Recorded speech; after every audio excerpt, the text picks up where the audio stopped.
Be honest for a moment. When was the last time you were truly still? Without opening your phone, without playing music, without filling the silence with anything at all? Not sleeping, not waiting, but genuinely present. If that question makes you uncomfortable, that's the point. We live in the noisiest era in human history, yet the most dangerous noise doesn't come from the outside. It comes from inside your head. Your thoughts never stop. One problem hasn't even settled, and another appears.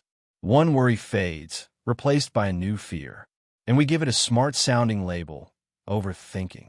But this isn't excessive thinking. This is the inability to stop running from yourself. We live in our heads, not in our lives. Eckhart Tolle says something simple that destroys a lot of illusions. Most human suffering is not happening right now. That doesn't mean it doesn't feel real. It means it isn't occurring in the present moment. It lives in memories of the past, regret, guilt, fear of the future, scenarios that may never happen. The problem is we treat all of it as reality. We wake up in the morning with a mind already overloaded, even though the day hasn't truly begun. We sit with other people, but our thoughts are somewhere else. Our bodies are here, but our awareness is always late or always ahead. This is the modern tragedy. We live in thought, not in experience. Noise is the new addiction. Ryan Holiday calls stillness rare and expensive. Why expensive? Because almost no one is willing to pay its price. Stillness demands something we avoid, meeting ourselves without distraction. Every time there's a pause, we reach for our phone, we scroll, we play sound, we seek stimulation. Not because we're busy, but because we're afraid of our own minds.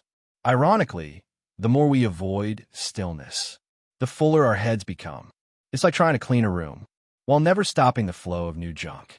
Time will never be enough, and that's the core problem. Oliver Burkeman reminds us of something deeply unpopular. You will never catch up with life. We live with the illusion.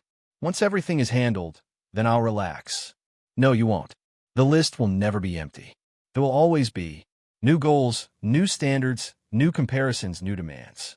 Your mind is full because you're trying to live, as if life has no limits. But life is meaningful precisely because it does. You cannot do everything. Trying to will only exhaust you mentally. Michael A. Singer asks a disturbing question. If you can hear your thoughts, who is the one listening? Most people never question this. They immediately believe whatever their mind says. The mind says, I'm not good enough, I'm behind, I fail, and we nod, as if these are facts. But thoughts are just mechanisms, not identities. The problem is letting go of that identification feels terrifying, because we think thoughts are control. In reality, they're the opposite. Cal Newport doesn't blame technology. He blames our lack of intention. Every notification is an invitation. Every scroll is a choice. Yet we behave as if we have none. We allow algorithms to decide our focus, strangers' opinions to define our worth, the speed of the world to dictate our pace. Then we wonder why our minds are never calm. It's not a mystery. It's a consequence. Marcus Aurelius lived through war, plague, and betrayal. Yet his writing is not frantic. Why? Because he didn't try to control everything. He understood what was outside his control and what was entirely his responsibility. Most modern stress comes from one fatal mistake: confusing the two. We try to control people's opinions, the future, outcomes, and we neglect the one thing we actually control: our response. Viktor Frankl observed people who had lost everything, except one thing, meaning he realized something brutal. A person who doesn't know why they live will drown in their own thoughts. A crowded mind is often a symptom, not the disease.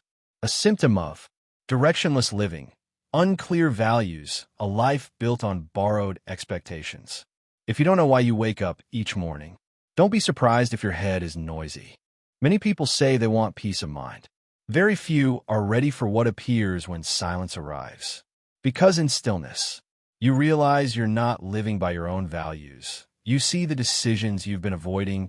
You notice how much you hide behind busyness. A full mind is often the ego's defense mechanism. It keeps you occupied, so you don't have to face uncomfortable truths. There is no hack, no shortcut, only decisions. Reduce input, accept limitation, stop identifying with thoughts, choose meaning over distraction. Calm is not a reward for lucky people.